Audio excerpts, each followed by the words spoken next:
Imana ishimwe, Imana ihimbazwe. Uyu ni umunsi mwiza Imana iduhaye, twongeye kandi gushimira Imana ko tubyutse amahoro. Uwiteka Imana ishimwe.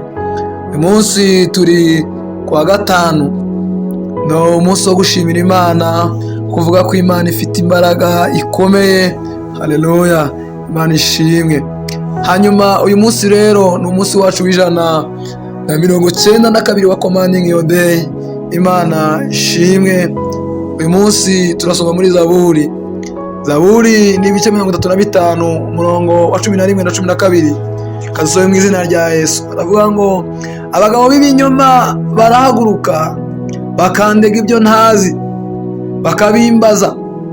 Umurongo wa 12 akavuga ngo ibyiza nabagiriye babyitura ibibi bakampindura nk'imfusha. Amen. Haleluya. Hari igihe ugirira abantu neza bakakwitura ibibi. Hari igihe ugerageza gukora ibyiza, rimwe na rimwe ugasanga ababikoreye abantu, ariko abantu badafite asani, badashima. Ariko uyu mwanya biratubwiye ngo abo bantu birashoboka ko bahari. Haleluya. Abo bantu birashoboka ko bakuvuga nabi. Abo bantu birashoboka ko banakurega n'ibyo utazi, bakanaguhimbira. Haleluya. Ariko Uwiteka arakuvuze ngo humura, ari kumwe nawe, aje kukuregura, aje kubera umucamanza utabera. Yego barakureze, yego barakubuze, bavuze ibidakwiriye ku buzima bwawe, ariko uyu munsi wo kuwa gatanu Uwiteka arakubohoye. Uwiteka akugiriye neza. Ngaho shima, ngaho tera hejuru, vuga ko ari Imana igira neza, vuga ko ari Imana yumva gusenga ku buzima bwawe.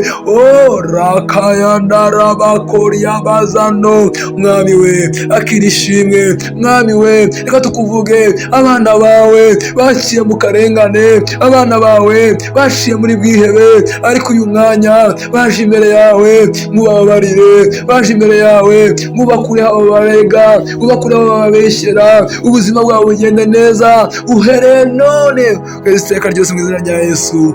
Amen. Umunsi wawe urarinzwe. Uwiteka Imana iri kumwe nawe. Ngaho shima kandi unezerwe muri byose. Amen.